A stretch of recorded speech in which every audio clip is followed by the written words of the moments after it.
Dillion Frazier started Pilgrim Ultralight, a small cottage vendor that creates ultra lightweight framed backpacks out of Ogden, Utah. If you watch my channel, you know that Pilgrim Ultralight is my choice for a backpack. So Dylan is a backpacker and he was setting out to hike on the Uinta Highline Trail, but he wanted a better backpack. So he created one. We're going to talk to Dylan a little bit about his backpacks and the challenges of being a small cottage vendor with a growing family and a job.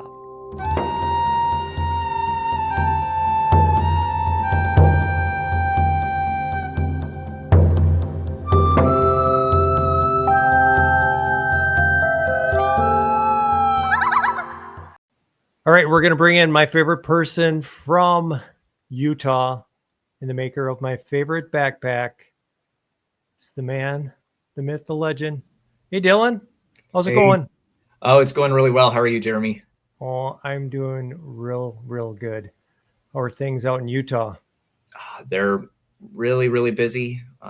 Yeah, just sort of grinding away, making backpacks, and well, right now with it being winter, there's not a ton of hiking going on. Some people are a little bit more brave than I am to go out and face the cold.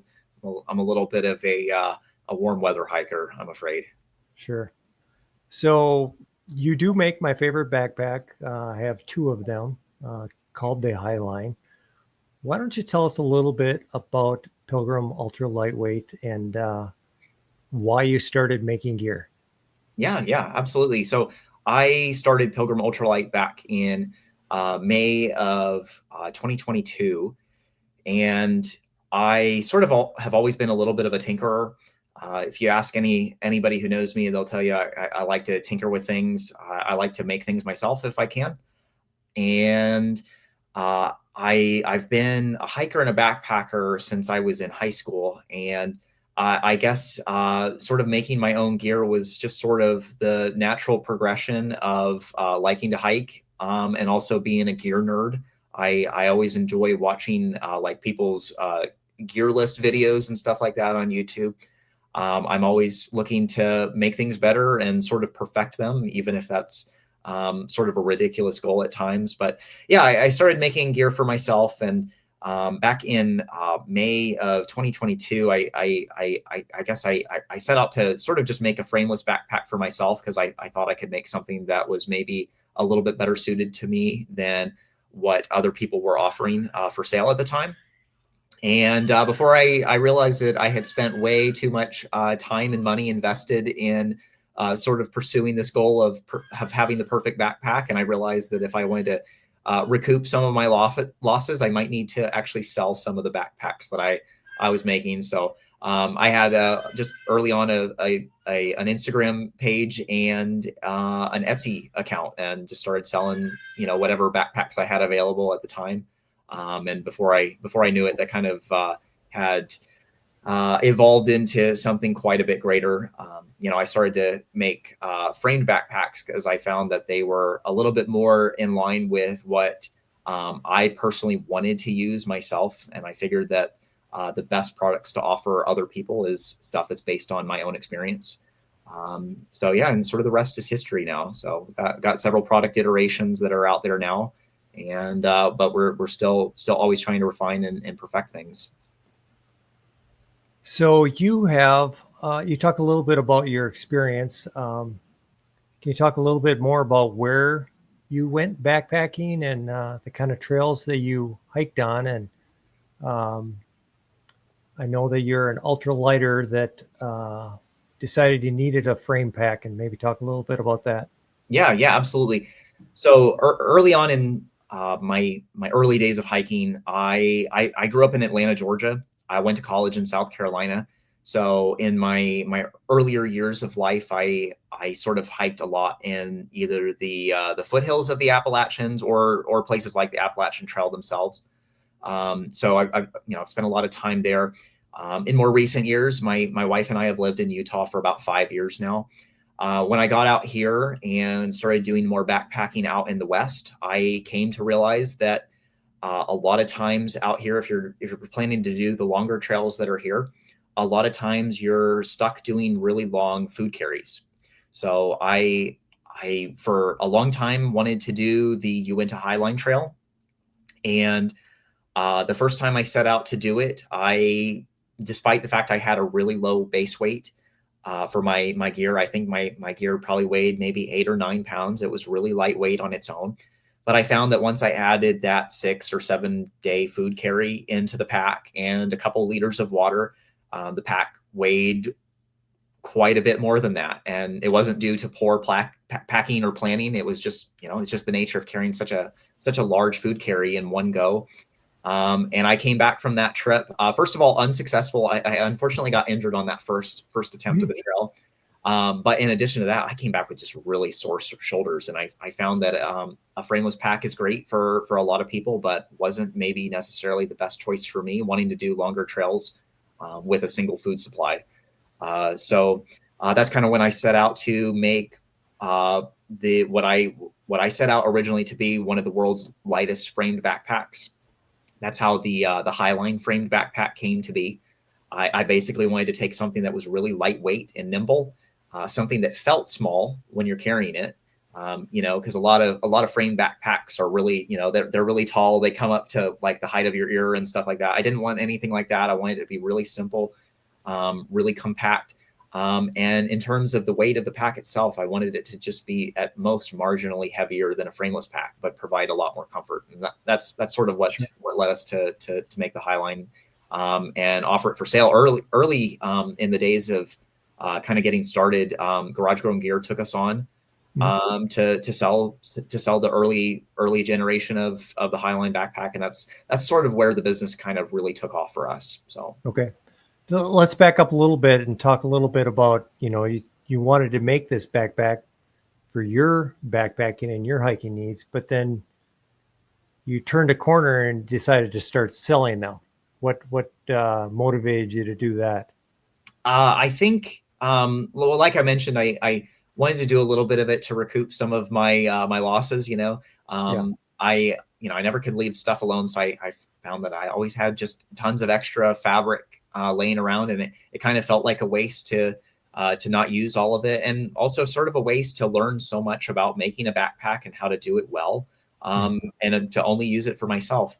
But in addition to that, I came to find, especially when we started making the really lightweight frame packs, I came to find that to the best of my knowledge, I just had something that was quite a bit different than everything else I saw out there on the market. I saw a couple, there's some pack offerings that are similar, but in terms of the exact feature set that, I wanted to offer, it was unique, and I felt like other people might enjoy having one. So you mentioned that you first started selling on Etsy and through Instagram, and then eventually you must have created a website. Did that increase sales, or what was your reason for doing that? Yeah. Actually, I had a very, very kind person reach out that basically offered to trade a little bit of website design work for a backpack. And that was, compared to the going rate for web design, that was a great deal for me. So I was happy to take it up, and that resulted in a lot more sales.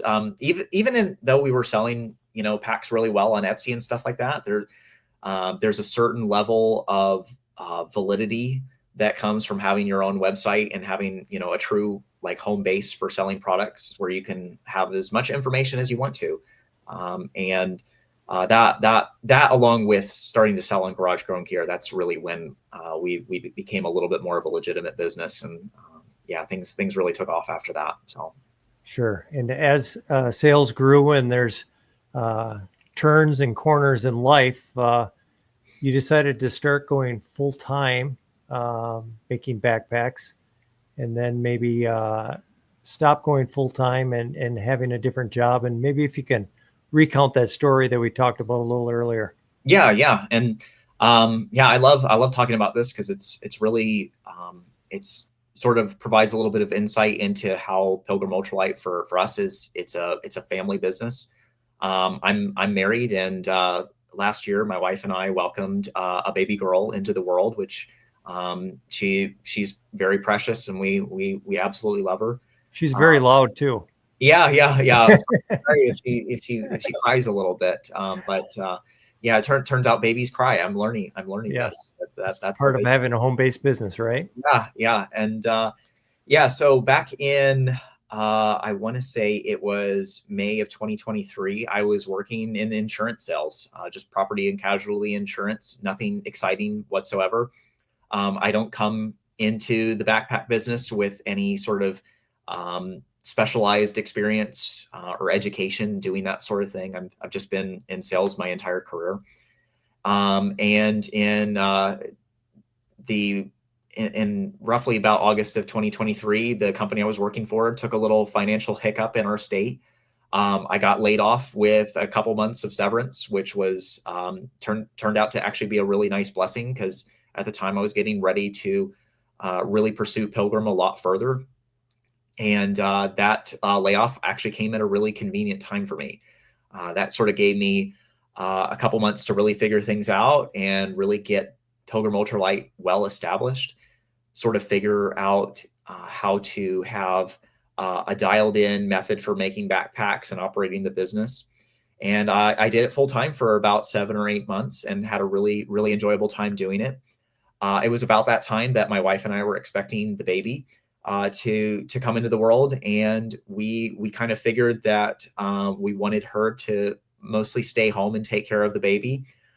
But we also recognize that sometimes it's good to have one very stable income and one line at having some health insurance benefits, which they tend to be a little bit easier when you're a traditionally employed person.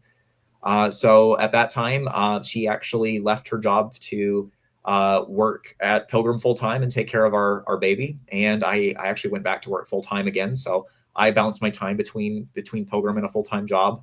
But it's still a lot of fun. That's part of the wonderful thing about having your own cottage gear company is that it still offers a lot of flexibility.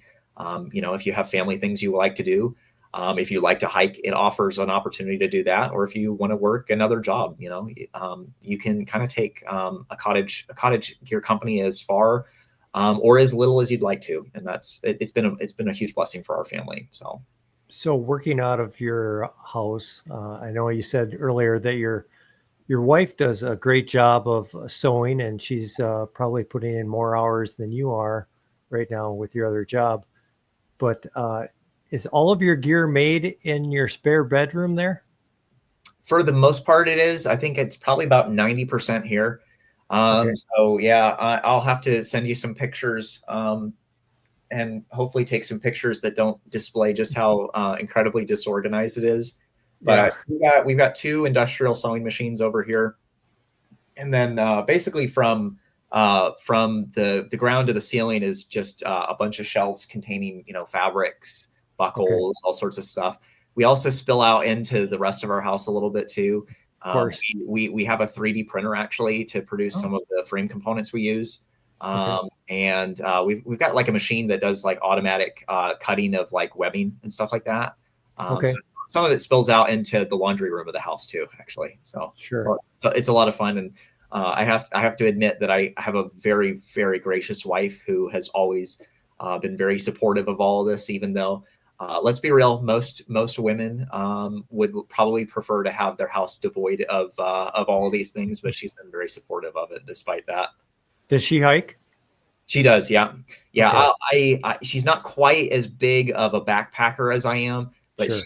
she is a big time day hiker. So Okay. yeah, and she out hikes me a lot of times too. She's a great companion to Sure. have on the trail.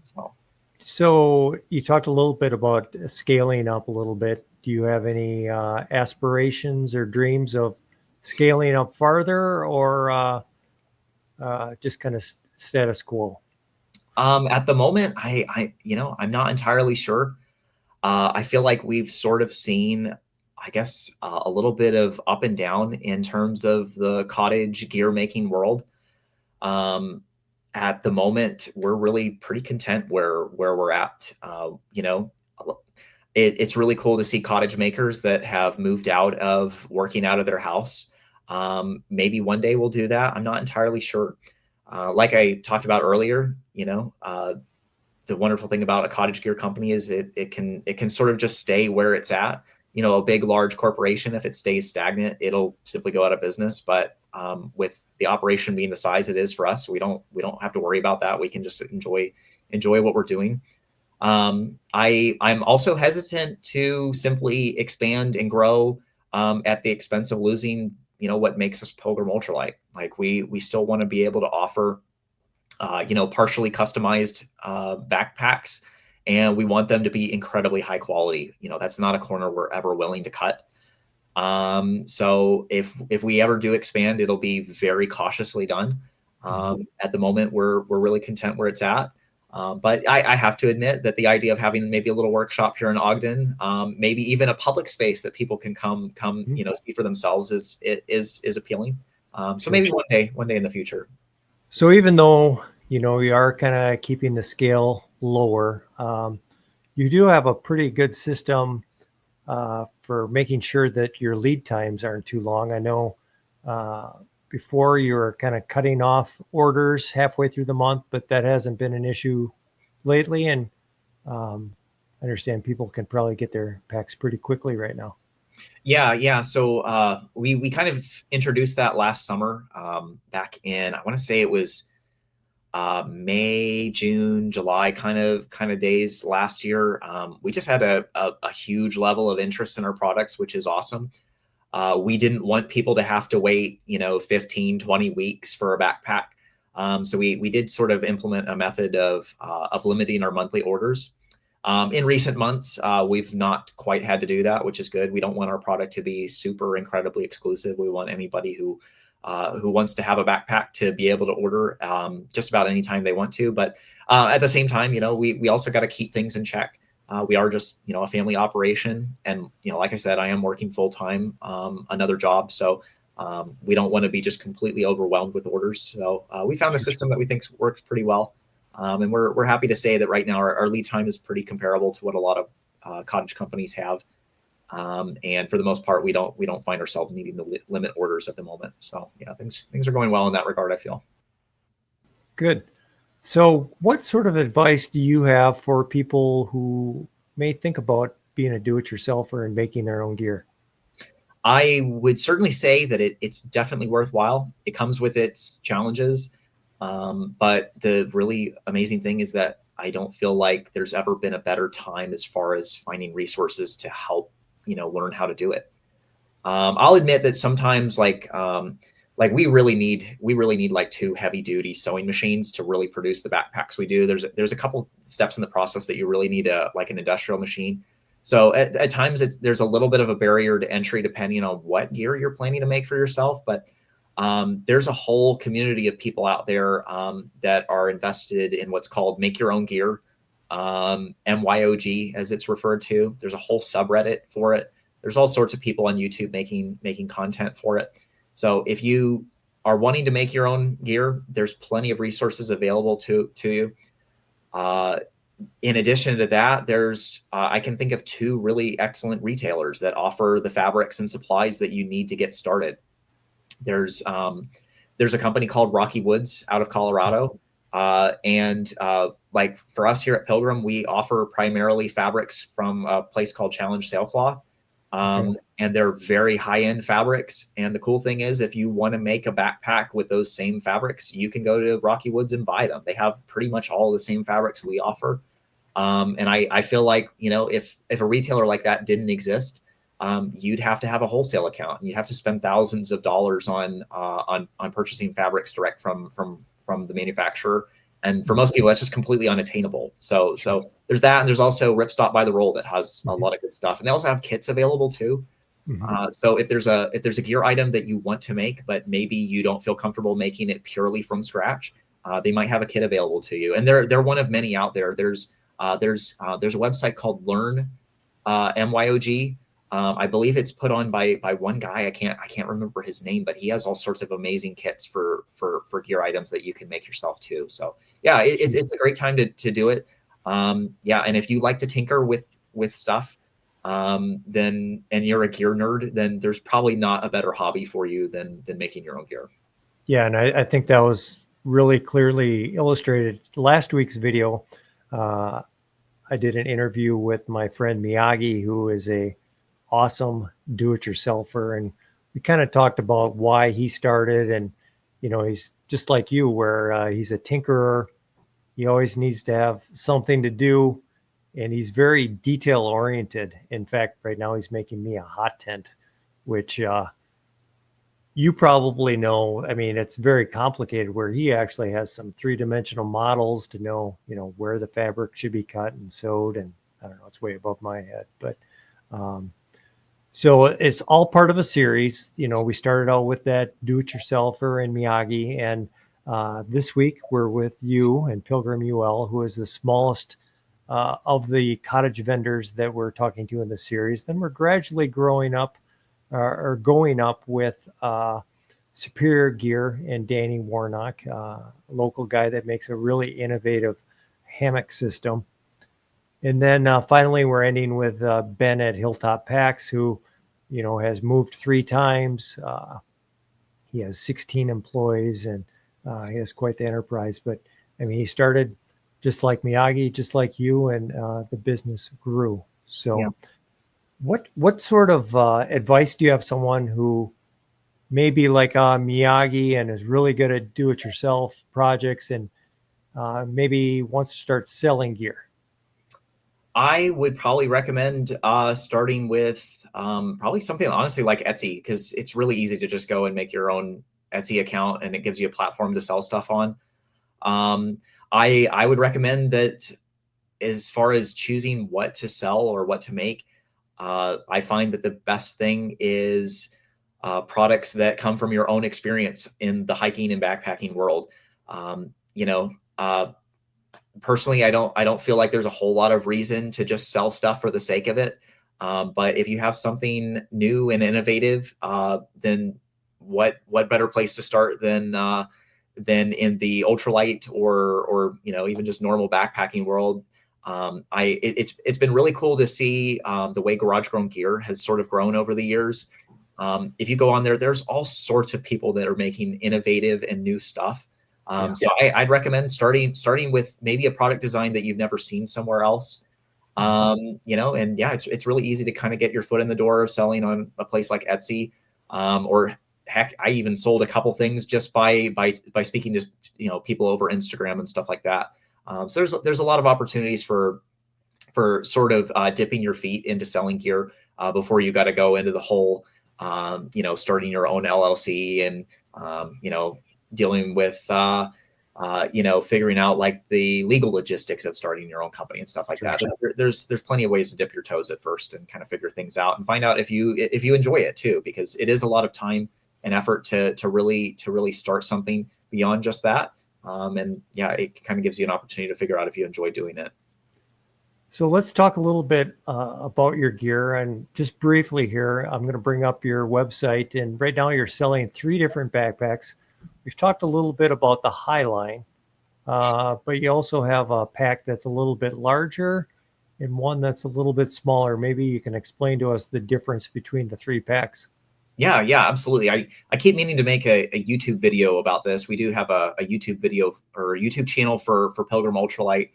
And at some point, I keep promising this video, but very busy as always in the cottage gear making world. So eventually that'll come around. But in a brief nutshell, the Highline is really intended for maybe the ultralight or at least very weight conscious backpacker who's maybe looking to do some of the longer food supplies. So maybe you want to do some of the trails that involve taking 5, 6, 7 days worth of food in one go, and there's no easy resupply available to you. The Highline is intended to carry those weights pretty comfortably, but not feeling like a huge backpack. I didn't want it to be just a massive framed backpack, and it feels like you're sort of lumbering along through the woods. Like, I wanted it to feel lightweight and nimble, sort of like a frameless pack, but have a little bit more comfort. The Roan backpack is offered in slightly larger capacities, and it's very similar to the Highline in terms of like the basic design, the pockets and stuff that we offer. It's actually exactly the same. The biggest difference is that it has a little bit more carrying capacity because it has thicker straps. Like we put thicker foam in the shoulder straps and the hip belt. And it has load lifters. A lot of backpackers are really insistent on having load lifters. So if you like the Highline and want something that can carry a little bit more weight, a little bit more comfortably, and maybe you're not always the most ultralight person, then the Roan is probably the right fit. Sure. And then just recently we rolled out the Jocassee, which is a real small volume pack. You know, it's kind of it's in the low 30 liters in terms of capacity.